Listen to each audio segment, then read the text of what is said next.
राधे राधे, नमस्ते, सत श्री अकाल, आदाब। कैसे हैं आप सभी लोग? मैं उम्मीद करती हूँ आप सभी लोग बहुत अच्छे होंगे, स्वस्थ होंगे, मस्त होंगे और बहुत अच्छे से अपने स्टडीज पर फोकस कर रहे हैं। चलिए, बहुत बहुत स्वागत करते हैं आपका। कौन सी क्लास में? Very easy and very simple class में, very can find Indian polity and Laxmikanth. अच्छा, आज हमें पढ़ना है 41वां चैप्टर, है ना? तो हाँ, वो क्या अभी तक हमने पढ़ा था केंद्र शासित प्रदेश, चैप्टर था, जो कि अब हम पढ़ेंगे 41वां अध्याय, जो कि है कि अनुसूचित जाति और जनजाति, है ना? जो बेसिकली क्षेत्र उनके कैसे डिसाइड हुए हैं, अनुसूचित क्षेत्र और ट्राइबल, है ना? ट्राइबल और शेड्यूल जो क्षेत्र हैं ये कैसे डिसाइड हुए, इनकी फंक्शनिंग क्या है, किन आधारों पर ये किए जाते हैं, यहाँ पर किसका प्रशासन कैसे चलता है, किसका प्रशासन होता है, किसका उत्तरदायित्व होता है ना? क्या यहाँ पे क्या फंक्शनिंग करने के लिए किस चीज को ऑथराइज किया जाता है, कौन पर्सन वहाँ पे प्रशासन के लिए लोगों को नियुक्त करते हैं, ये सारी चीजें जो हम पढ़ेंगे बेसिकली वो इसी चैप्टर में, इसी अध्याय में पढ़ेंगे और इसी के रिगार्डिंग होगा चैप्टर होगा, जैसे कि जिस चैप्टर का नाम होता है वो उसी से रिलेटेड होता है। तो आज जो चैप्टर है वह अनुसूचित एवं जनजातीय क्षेत्र है ना? 41वां चैप्टर आई थिंक, अनुसूचित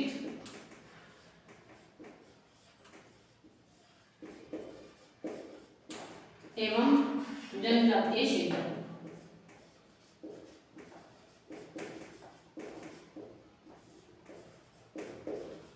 ठीक है, इंग्लिश में अगर किसी को लिखना है, किसी को दिक्कत आ रही है तो हम बता सकते हैं शेड्यूल एंड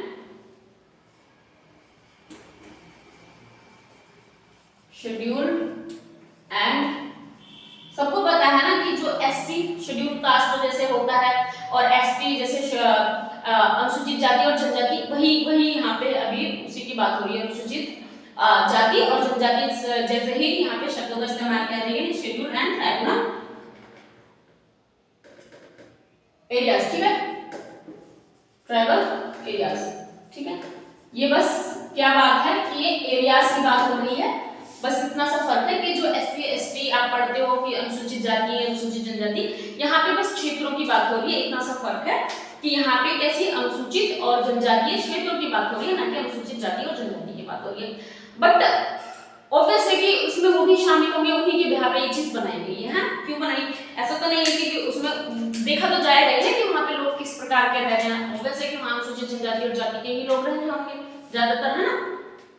माइनॉरिटीज होंगे वहाँ पे, दबे कुचले होंगे, जैसे भी होंगे, पर रिगार्डिंग उन्हीं के है ये चीज। ठीक है, बट यहाँ पे हम स्पेसिफिकली एरिया की बात कर रहे हैं, एक पर्टिकुलर पर्सन या जात की बात नहीं करेंगे। यहाँ पे बात सिर्फ किसकी हो रही? एरिया की, कि वो एरिया कैसे तय होता है, वहाँ की फंक्शनिंग कैसे होती है, वहाँ पर उत्तरदायित्व किसके पास होता है, संविधान में किस अनुच्छेद के तहत इस बात को बताया गया है, या संविधान में किस भाग में इसकी बात की गई, कौन सी अनुसूचियों के तहत इनके लिए कुछ विशिष्ट प्रावधान है ना?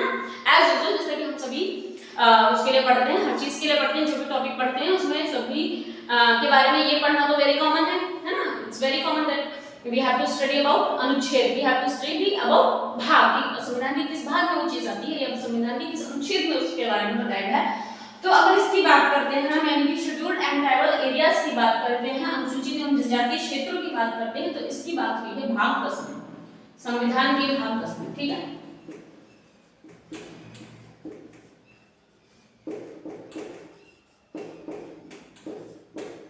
भाग 10 में। ठीक है, किस अनुच्छेद में बात हुई है? अगर अनुच्छेद 244 में। ठीक है, अनुच्छेद 244 संविधान के भाग 10 में अनुच्छेद 244 में अनुसूचित एवं जनजातीय क्षेत्रों की बातें की गई है, उसके बारे में उपबंध है। वही सेम की क्या फंक्शनिंग होगी, किसके पास उत्तरदायित्व है, किसके पास प्रशासन कौन क्या कैसे करता है। तो देखिए, अगर बात हम अनुसूचित और जनजातीय क्षेत्रों की करते हैं तो यहाँ पे क्या होता है? राष्ट्रपति मेन कौन होगा? यहाँ पे भी राष्ट्रपति के ही द्वारा जो भी शासन प्रणाली कराई जाएगी वो राष्ट्रपति ही वहाँ पे मुख्य होगा, वही ऑथोराइज करेगा। राज्यपाल होंगे ना, राज्यपाल वगैरह, तो राष्ट्रपति और राज्यपाल ही इन चीजों पे या ऐसे क्षेत्रों की ज्यादातर देखभाल करते हैं। ठीक है, अच्छा, तो जैसे कि अब इसमें बात ये समझ आ गया कि अनुसूचित क्षेत्रों और जनजातीय क्षेत्रों के लिए ये प्रोविजंस है, यानी कि इस भाग में है और इस अनुच्छेद में है। अच्छा, अब अनुसूची आपने पढ़ी हमारे पास कितनी अनुसूची है, कितने भाग है ना? तो जो अनुसूची 5 है उसमें कुछ बातें की गई थी, यानी जनजातीय क्षेत्रों के लिए कुछ प्रावधान किए गए थे। ठीक है, अनुसूची 5 में, अनुसूची 5 में, ठीक है, जनजातीय एवं अनुसूचित क्षेत्रों के लिए, ठीक है,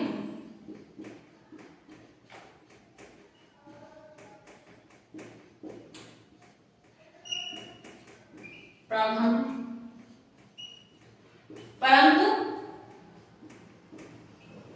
एक्सेप्शन है, उसमें 5 ऐसे राज्य हैं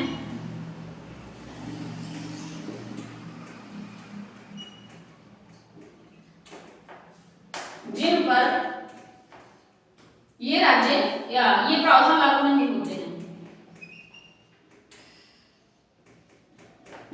ठीक है, कौन कौन से हैं वो अगर मैं लिखना चाहूं तो हम लिखते हैं असम, मेघालय, त्रिपुरा, मिजोरम, असम, मेघालय, त्रिपुरा, मिजोरम, है ना।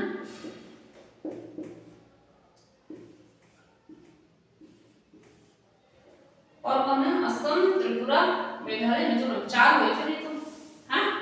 तो ऐसे राज्य हैं जिन पर ये प्रावधान लागू नहीं होते हैं। ठीक है, आई बात समझ में? कौन कौन से ऐसे राज्य हैं जिन पर देखिए 5वीं अनुसूची बनाई गई, एक समझिए पहले, हो सकता है शायद अभी समझ ना आओ। 5वीं अनुसूची बनाई गई, उस 5वीं अनुसूची में जनजातीय क्षेत्र या फिर अनुसूचित क्षेत्रों के बारे में कुछ प्रावधान किए गए। ठीक है, कि मतलब वही कि वहां का क्या तौर तरीका हुआ, कैसे चलेंगे, है ना, ये सब चीजें। तो लेकिन उसमें ना कुछ क्षेत्रों को जो कि अनुसूचित क्षेत्र या फिर जनजातीय क्षेत्र है, पर उस पर वो प्रावधान लागू नहीं होंगे, एक्सेप्शन कह सकते हो। वो कौन से क्षेत्र रहे? मेघालय, त्रिपुरा, मिजोरम और असम। तो आपके दिमाग में बात नहीं आई कि भाई अगर ये 5वीं अनुसूची के तहत नहीं आ रहे हैं, जबकि ये क्या है, अनुसूचित जाति या फिर अनुसूचित क्षेत्र है, जनजातीय क्षेत्र या फिर अनुसूचित क्षेत्र है, तो भाई ये 5वीं अनुसूची के अंतर्गत नहीं आ रहे थे, तो इनके प्रावधान कहाँ पे होंगे? राइट, तो इनके अगर प्रावधानों की बात हम करते हैं तो ये 6ठी अनुसूची में, 6th अनुसूची में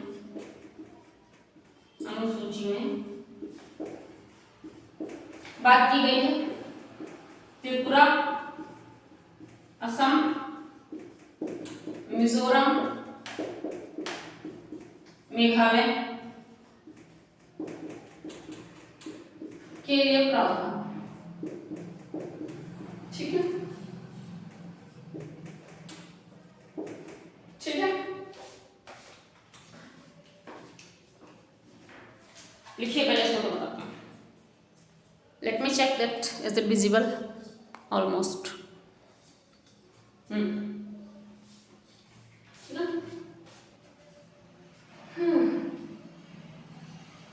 असम, मेघालय, त्रिपुरा और मिजोरम। ठीक है, इनको 5वीं अनुसूची में इनकी बात नहीं की गई, इनकी बात किसमें की गई? अनुसूचित 6ठी अनुसूची में। ठीक है,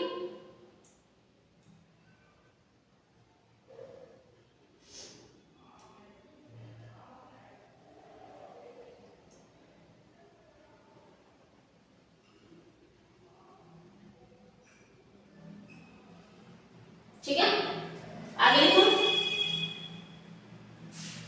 हेडिंग डालते हैं, अनुसूचित क्षेत्रों का प्रशासन कैसा होता है बेसिकली, है ना। हेडिंग डालिए, अनुसूचित क्षेत्रों का प्रशासन या फिर अनुसूचित क्षेत्रों के लिए प्रशासन। ठीक है, मैं भी लिखूं सकती हूं अनुसूचित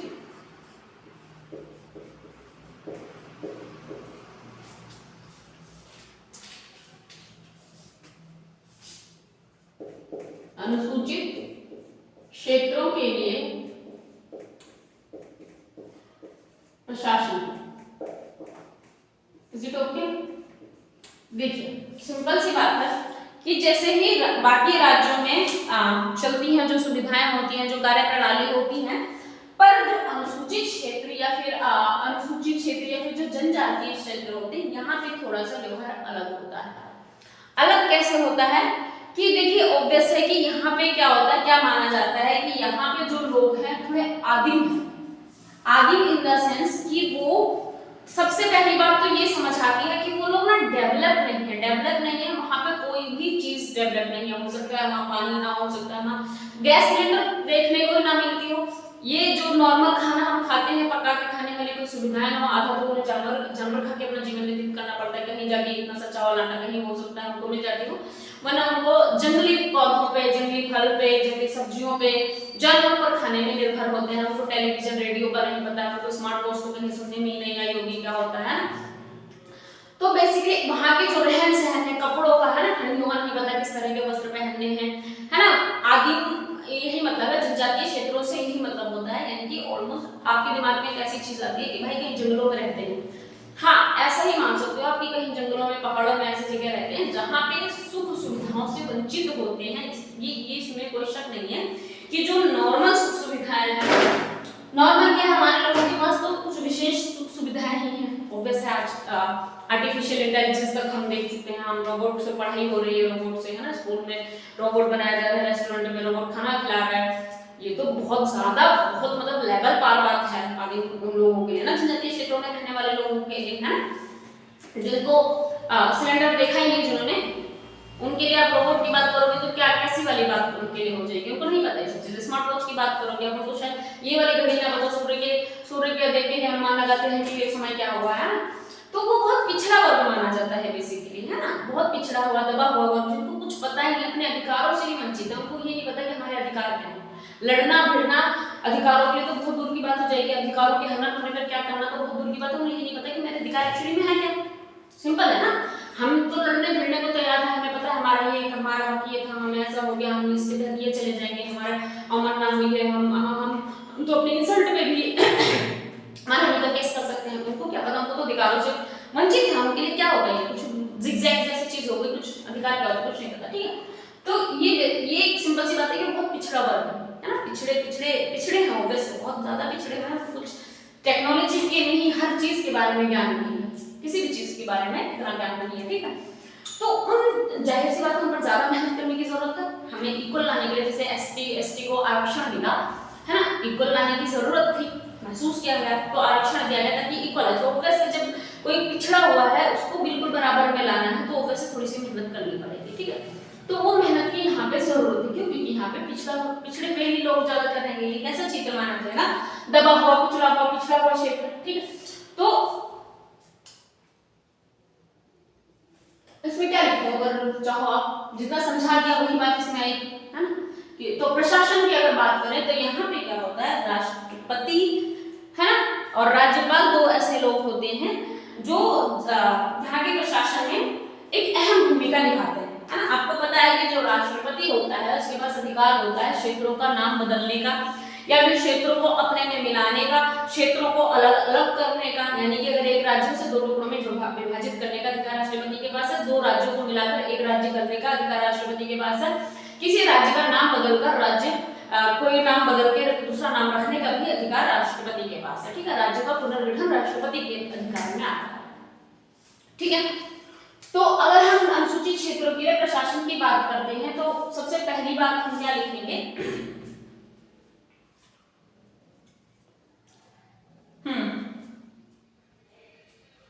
पुनर्गठन, जैसे कि मतलब राज्य हैं, दो राज्यों को एक में भी मिला सकते हैं और एक राज्य को दो टुकड़ों में भी बांटा जा सकता है, उत्तराखंड उत्तर प्रदेश जैसे हो गए है ना, बड़े बड़े राज्य थे नहीं समझ पा रहे हैं तो सोचा गया कि इनको दो छोटे टुकड़ों में विभाजित कर दिया जाए, है ना। तो ये चीज भी हो गई। सेम ऐसे अगर उनका नामकरण आप देख रहे हो ना कि आजकल कई राज्यों के नाम बदले जा रहे हैं, तो वो चीज भी किसमें आ रही है, इसके तहत आ रही है, ऑथराइज है, राष्ट्रपति जी कर सकते हैं ये चीज, ठीक। तो ये सारी चीजें बात इसके प्रशासन में आ गई। अब हम इसकी कुछ विशेषताएं पढ़ने की कोशिश करते हैं कि जो पांचवी अनुसूची है, अनुसूचित जाति के लिए ही है ना, जनजातीय क्षेत्रों के लिए, अनुसूचित क्षेत्र के लिए बेसिकली जो पांचवी अनुसूची है उसमें किसकी बात की गई है, पांचवी अनुसूची में प्रशासन की जो भी विशेषताएं हैं उसके बारे में पढ़ लेते हैं कि इसमें क्या विशेषताएं हैं। जो अभी बताया एक्सप्लेन किया वो सब कुछ इसमें आ जाएगा, है ना। कैसे वो दबे कुचले हैं, कैसे वो अवेयर नहीं है, टेक्नोलॉजी से अवेयर नहीं है, खाने से अवेयर नहीं है, वहाँ पे सुख सुविधाएं नहीं है, लाइट नहीं है, पंखा नहीं है, बिजली है, तो छोड़ो, वहाँ पे खाना नहीं है, राशन नहीं है, राशन नहीं है, उनके पास अनाज ही नहीं है। राशन तो अलग बात होगी, उनके पास वही नहीं है, अनाज ही नहीं है कि अनाज की फॉर्म में भी अनाज है कहीं। हो सकता है एक कदू का कुछ फसलें उग जाती हो, बट ऐसा प्रॉपर वे में जैसे दाल चावल रोटी सब्जी हर तरह की सब्जियां मिल जाती है, ये सब चीजें सुविधाएं वहाँ पर उपलब्ध नहीं है। तो अगर चाहो तो इसमें लिख लेना, नहीं समझ आएगा तो कमेंट करना, मैं इसके विषय में स्पेसिफिकली जो बताया है समझाया है वो लिखवा भी दूंगी अगर नहीं समझ आया है, ठीक है। ओके, तो पांचवी अनुसूची की विशेषताएं।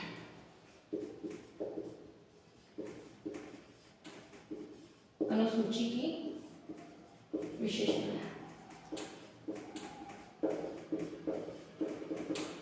ठीक है, क्या है विशेषताएं अगर हम कहें तो केंद्र व राज्य की कार्यप्रणाली शक्ति है। देखिए केंद्र, ये विशेषता इसकी यही है कि केंद्र और राज्य दोनों की बात की रही है, तो केंद्र व राज्य की कार्यकारी शक्ति है कैसी होगी, आपके हिसाब से क्या होगा, केंद्र और राज्य की शक्ति कैसी होगी। चलिए पहले लिख लेते हैं, फिर उसके बाद थोड़ा सा आप बताइएगा, थोड़ा सा मैं बताऊंगी, ठीक है। केंद्र व राज्य की कार्यकारी शक्ति है,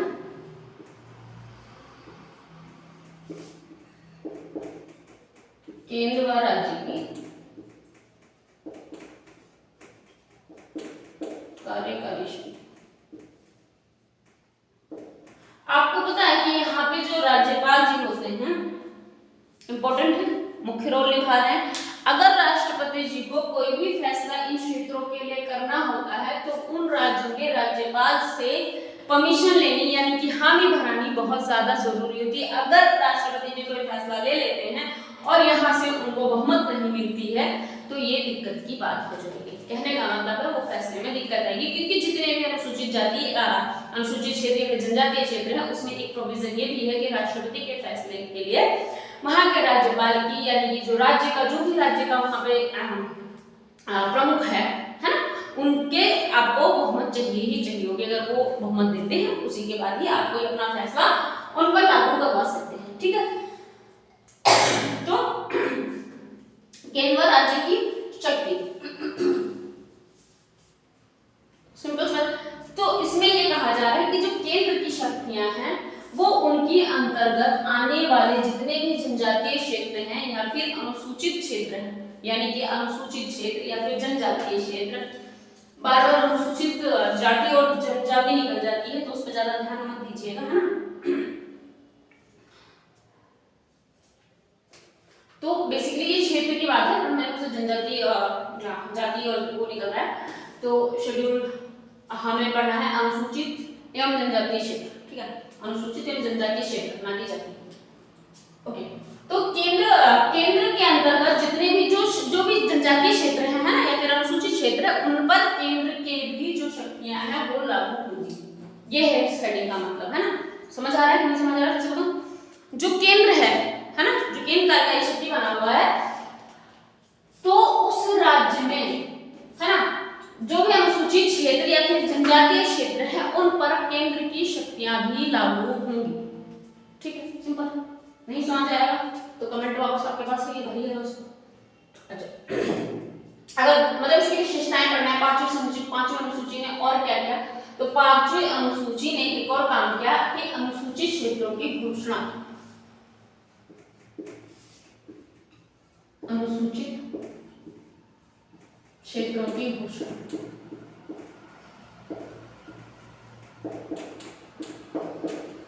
अनुसूचित क्षेत्रों की घोषणा से क्या मतलब है, आपको पता है कि राष्ट्रपति इस बात के लिए अधिकारी है कि वो क्या कर सकते हैं, किसी भी क्षेत्र को अनुसूचित क्षेत्र घोषित करें या ना करें। है तो उसे कह दें कि अब नहीं है तो उसे कह दें कि ये है। उनका नामकरण कर सकते हैं, उनका पुनर्गठन कर सकते हैं। वो जो राष्ट्रपति की क्षेत्रों को लेकर शक्तियां थी वो यहाँ पे आ जाएंगी। अगर लिखवाना चाहूं मैं तो इसमें क्या लिख सकते हो, जैसे कि नामकरण कर सकते हैं, है ना, पुनर्गठन कर सकते हैं, अनुसूचित या जनजातीय क्षेत्र घोषित कर सकते हैं ना, घोषित कर सकते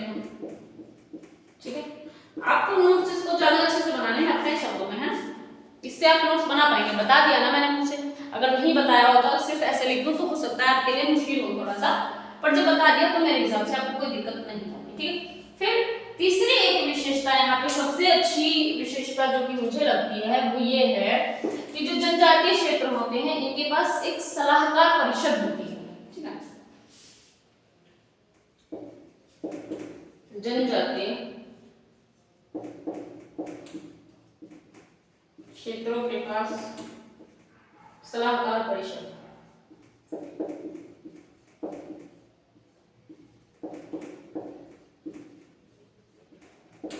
जो जनजातीय क्षेत्र हैं इनकी कार्य प्रणाली जो है वो सुचारू रूप से चल सके इसके लिए एक सलाहकारी परिषद होती है जो उनको क्या करती है, समय समय पर अवगत कराती रहती है, समय समय पर उनको कुछ निर्देश देती रहती है, कुछ सलाह देती रहती है, परामर्श देती रहती है ना, कि चीजें क्या है अच्छे तरीके से चल जाए, कहीं कोई गड़बड़ ना हो, कहीं कोई गलती ना हो, कुछ ना कुछ गाइडलाइंस देती रहती है ना, जैसे हमारे घर में हमारे पेरेंट्स होते हैं हमारे लिए, है ना। तो वैसे ही यहाँ पे क्या है, इस जनजातीय क्षेत्रों के लिए या फिर अनुसूचित क्षेत्र के लिए एक परिषद होती है, सलाहकारी परिषद के नाम से जाना जाता है, जिसे तो वैसे ये नाम से आपको थोड़ा सा समझ आ जाएगा, खुद भी डिस्क्राइब कर पाओगे कि इसका रोल क्या हुआ एक्चुअली, है। तो यहाँ पे एक बात होती है, जो यहाँ पे परिषद बनती है इसमें 20 सदस्य होते हैं, उनसे 20 सदस्य होते हैं, ठीक है, जिसमें 20 सदस्यों में से 3/4 जो होते हैं वो अनुसूचित क्षेत्र का प्रतिनिधित्व कर रहे होते हैं, ठीक है, जिसमें से 3/4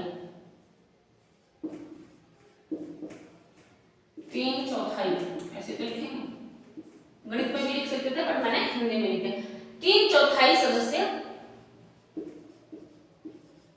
अनुसूचित जाति का अनुसूचित क्षेत्र का प्रतिनिधित्व करते हैं, क्षेत्र से प्रतिनिधित्व करते हैं,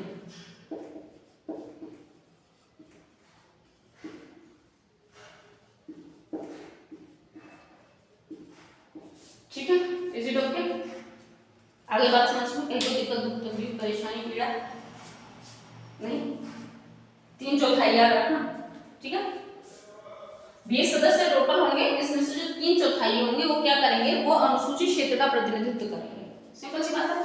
फिर अनुसूचित क्षेत्रों के लिए विधि भी होगी, विधि से समझ मतलब आता है आपको कानून, अनुसूचित क्षेत्रों के लिए विधि,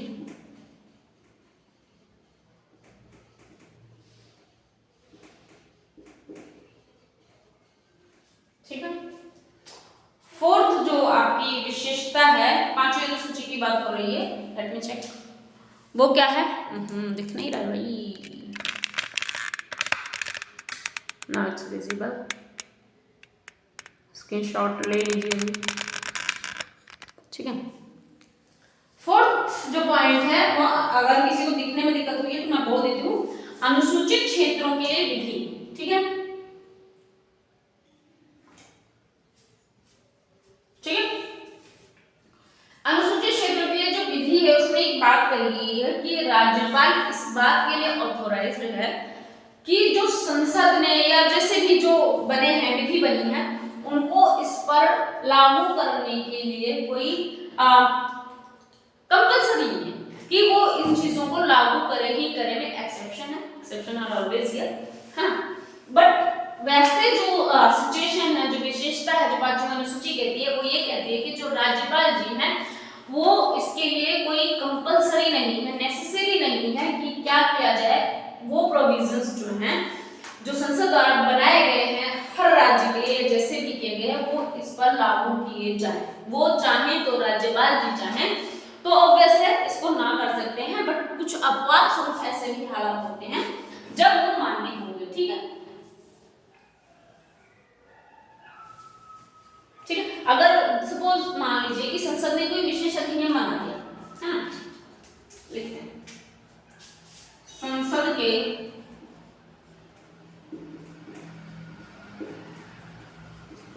विशेष अधिनियम को मानने के लिए बाध्य नहीं है। अगर दिख नहीं रहा है तो मेरे बोलने से लिखिए, ठीक है। संसद के विशेष अधिनियम को मानने के लिए बाध्य नहीं है, बाध्य नहीं है, ठीक है। संसद के बनाए हुए हैं, संसद के बनाए हुए विशेष अधिनियम को मानने के लिए बाध्य नहीं है। क्वेश्चन कैन बी, कैसा हो सकता है क्वेश्चन कि कुछ भी पूछ ले और उसमें एक ऑप्शन दे दे कि अनुसूचित क्षेत्रों के लिए विधि कैसे संसद के विशेष अधिनियम को मानने के लिए बाध्य है, संसद के अधिनियम को मानने के लिए बाध्य नहीं है, है ना, या फिर दोनों सही है या फिर दोनों गलत है। तो आपको ऑप्शंस पता होने चाहिए कि क्या है कि अधिनियम को अनुसूचित क्षेत्रों में लागू करें या ना करें, इसमें अपवाद स्वरूप परिवर्तन भी कर सकते हैं, वरना चाहे तो मानने के लिए कोई कंपलसरी नहीं है, ठीक है।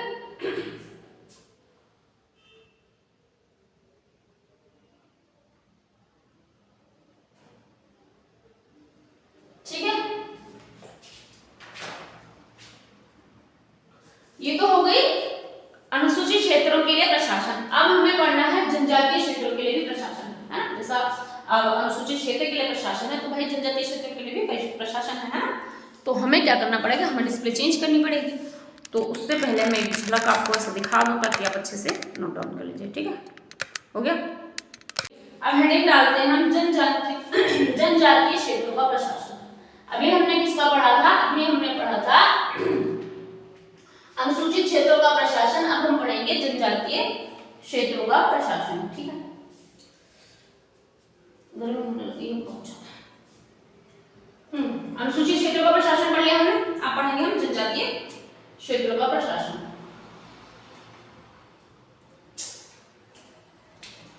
जनजातीय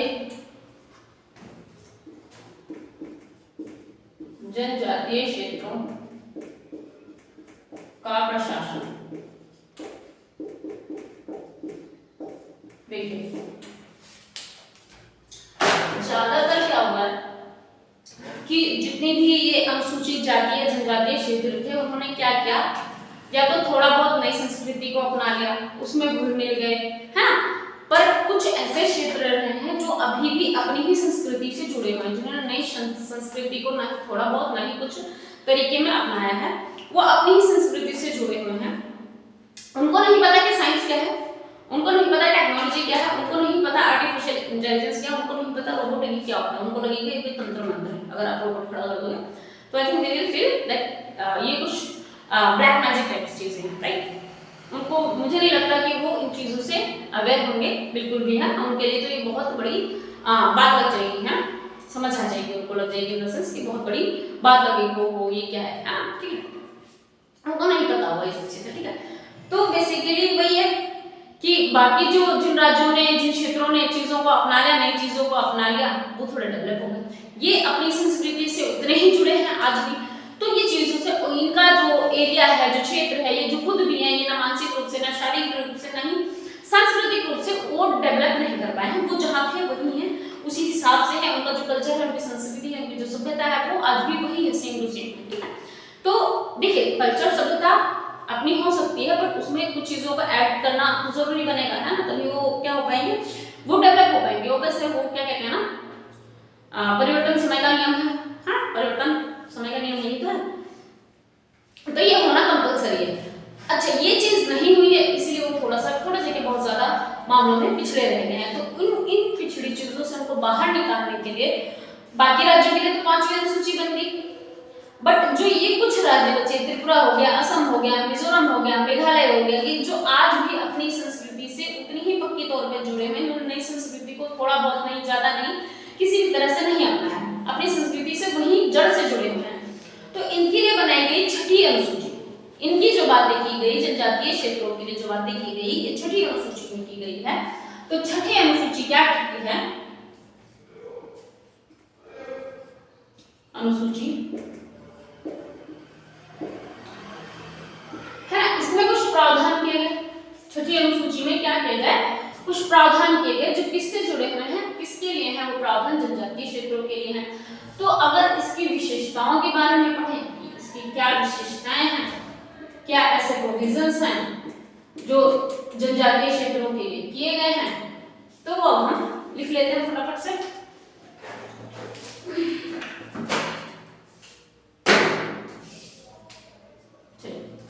पहली विशेषता अगर इसमें हम लिखना चाहें तो इन्होंने क्या बोला, इसमें क्या क्या अधिकार है, स्वशासी जिलों का गठन। स्वशासी गलत लिखा है क्या, जिलों का गठन के लिए बस कर लें, सारे ही मार्कर खत्म हो गए।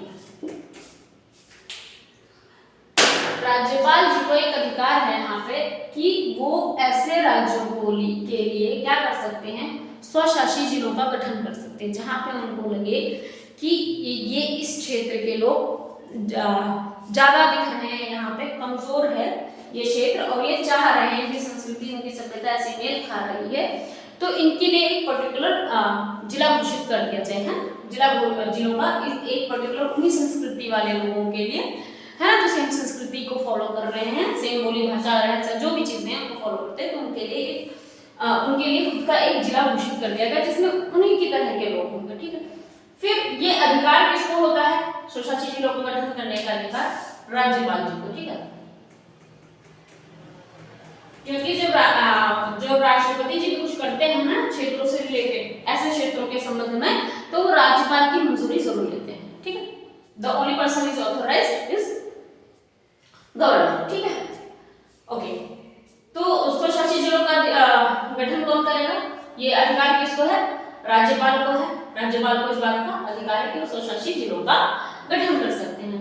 अच्छा, राज्यपाल को इस बात का भी अधिकार है, राज्यपाल जिलों को विभक्त कर सकते हैं, जिलों को अलग कर सकते हैं, ऐसा बता देता हूं, अलग भी कर सकते हैं ना, और जिलों का एकीकरण भी कर सकते हैं। कैसे देखें, अगर ऐसा लग रहा है उनको, कोई क्षेत्र ऐसा पाया जा रहा है जहां पे उनको लग रहा है कि ये जो अलग अलग भले कोई अलग अलग राज्य है, मान लो तो छोटे छोटे क्षेत्र हैं, राज्य की बात नहीं हो रही, तो छोटे छोटे क्षेत्र हैं और उनका सब कुछ सेम, समान कल्चर है, समान संस्कृति सभ्यता, जो भी चीजें हैं, खान पान सब कुछ सेम, बोली भाषा, तो राज्यपाल जी इस बात के ऑथोराइज है कि वो दोनों ही क्षेत्रों को एक करें, सिंपल सी बात। ऐसे ही अगर उनको लग रहा है कि कुछ जनसंख्या है, ठीक है, वो 50-50 में या 40-60 में है, बट वो दोनों बहुत डिफरेंस है, हाँ, दे आर टोटली डिफरेंट, तो क्या किया जाएगा, राज्यपाल जी ऑथोराइज ऑल्सो कि वो क्या करेंगे, उनको अलग कर दें, उनको विभक्त कर दें, उनका विभाजन कर दें, उन क्षेत्रों का विभाजन कर दें, वो एकीकरण भी कर सकते हैं if they find that they all are same, है ना, उनकी जो कल्चर, बोली भाषा, रहन सहन, खान पान सब कुछ वो सेम है, तो उसमें वो एकीकरण कर सकते हैं। अगर उनको लगता है कि काफी मात्रा में ज्यादा जनसंख्या है, तो उसको क्या कर सकते हैं, उनको अलग भी कर सकते हैं, दोनों के व्यूज एकदम स्ट्रांगली हैं, अलग अलग हैं, और दोनों जनसंख्या में भी ऑलमोस्ट ज्यादा है, तो ऐसी सिचुएशन में उनको राज्यपाल जी ऑथोराइज हैं क्या करने के लिए, उनको विभक्त भी कर सकते हैं, ठीक है। अच्छा, अब आपको एक विशेषता ये पता होनी चाहिए कि इसमें क्या होती है, जिला परिषद होती है, ठीक है, ये भी एक विशेषता है कि यहाँ पे क्या होगी, एक जिला परिषद होगी, ठीक है, और जिला परिषद में 30 सदस्य होंगे, ठीक है, ये बात याद रखना। ये किसके लिए है, ये जनजातीय क्षेत्रों के लिए है, जनजातीय क्षेत्रों के लिए भी एक जिला परिषद होगी, अभी हमने पढ़ी थी वहां पे सलाहकारी परिषद थी ना, अनुसूचित क्षेत्रों में, जनजातीय क्षेत्रों में एक जिला परिषद होगी जिसमें 30 सदस्य होंगे, और उन 30 सदस्यों में से क्या हुआ, 4 राज्यपाल द्वारा नामित सदस्य होंगे, 4 राज्यपाल द्वारा नामित सदस्य होंगे, ठीक है, होंगे 4 राज्यपाल द्वारा नामित सदस्य होंगे, बाकी बचे 26 जो होंगे वो व्यस्त मताधिकार द्वारा चुने जाएंगे, व्यस्त मताधिकार द्वारा चुने जाएंगे, ठीक है। देखिए, एक परिषद होगी, जिला परिषद होगी, है ना, उस परिषद में 30 सदस्य होंगे, ठीक है, जिनमें से 4 सदस्य जो होंगे वो क्या राज्यपाल द्वारा नामित किए जाएंगे। आपको पता है राष्ट्रपति के पास 12 सदस्यों को मनोनीत करने का अधिकार है, वैसे ही जो राज्यपाल जी हैं ही और she is also authorised to मनोनीत 4 सदस्य। ठीक है, तो 4 सदस्यों को मनोनीत करने का अधिकार राज्यपाल जी को मिलेगा। बाकी बचे 26 सदस्य जो है वो व्यस्त मताधिकार द्वारा चुने जाएंगे, यानी कि 18 साल से ऊपर वाले व्यक्ति उनका चुनाव कर सकते हैं। ठीक है, अच्छा, इनका जो कार्यकाल होगा, यानी कि ये जो सदस्य हैं यहाँ पे चुने गए हैं, सदस्यों का कार्यकाल 5 वर्ष होगा।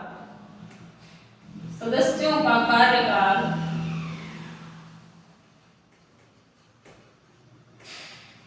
5 वर्ष होगा।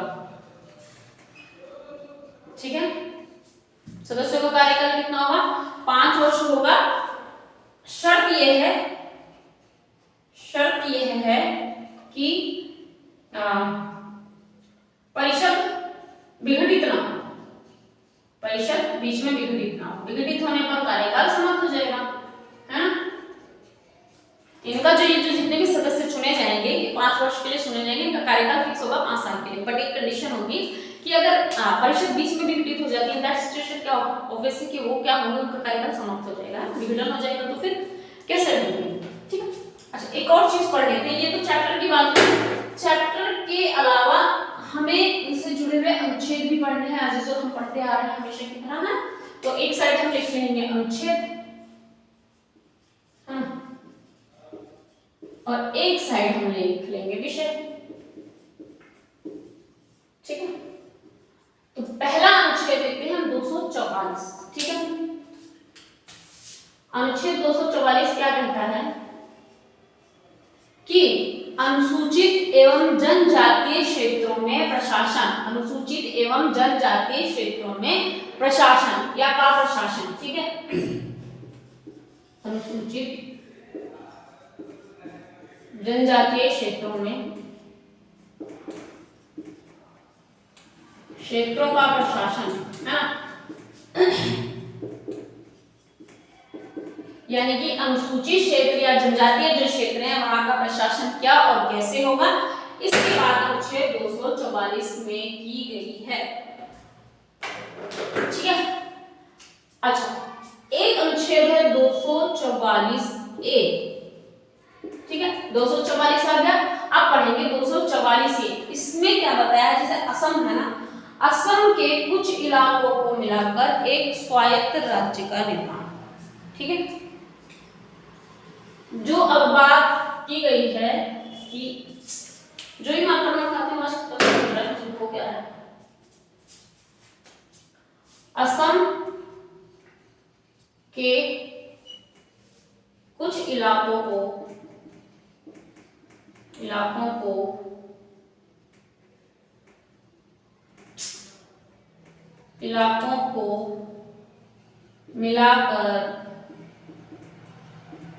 ये हमने पढ़ा है जनजातीय क्षेत्रों में, है ना। अनुसूचित क्षेत्र पहले पढ़ चुके हैं, अब हम पढ़ रहे हैं जनजातीय क्षेत्र। जनजातीय क्षेत्रों में ही एक बात कही गई है कि असम के कुछ इलाकों को मिलाकर एक स्वायत्त राज्य की स्थापना,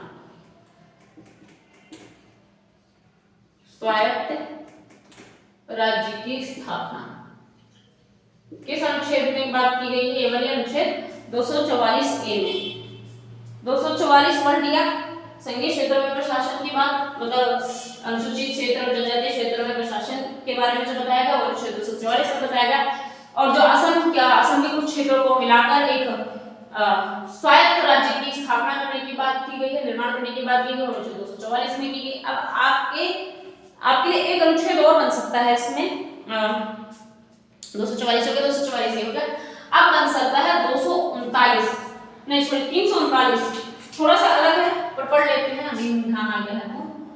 अनुच्छेद 339 है, 339 अनुच्छेद है, वो क्या कहता है, अनुसूचित क्षेत्र के प्रशासन पर संघ का नियंत्रण, है। अनुसूचित क्षेत्रों के प्रशासन पर, क्षेत्रों के प्रशासन पर संघ का नियंत्रण।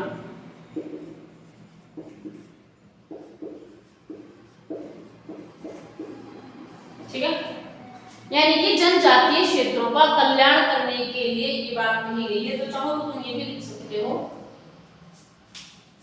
जनजातीय क्षेत्रों का कल्याण।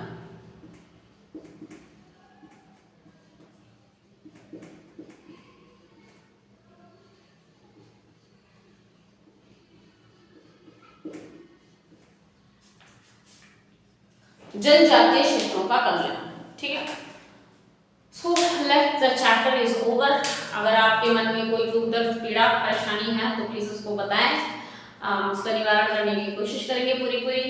और आपसे यही निवेदन करेंगे कि आप खुश रहें, मजे करें, अच्छे से पढ़ें और इस बात का पूरा ध्यान रखें किसी व्यक्ति जानवर कि किसी भी प्रकार की हानि का कारण आप ना बने। इमोशनली, मेंटली, फिजिकली, फाइनेंशियली जितनी हो सकते हैं लोगों की मदद करें। किसी का किसी प्रकार से दुख का कारण बनने की कोशिश बिल्कुल ना करें, जितना हो सकता है अवॉइड करें, है ना। किसी को कोई तकलीफ देना इट्स नॉट गुड, जितना अवॉइड इग्नोर कर सकते हैं करिए, ना खुद को दीजिए तकलीफ, ना किसी और को देने का रीजन बने, ठीक है।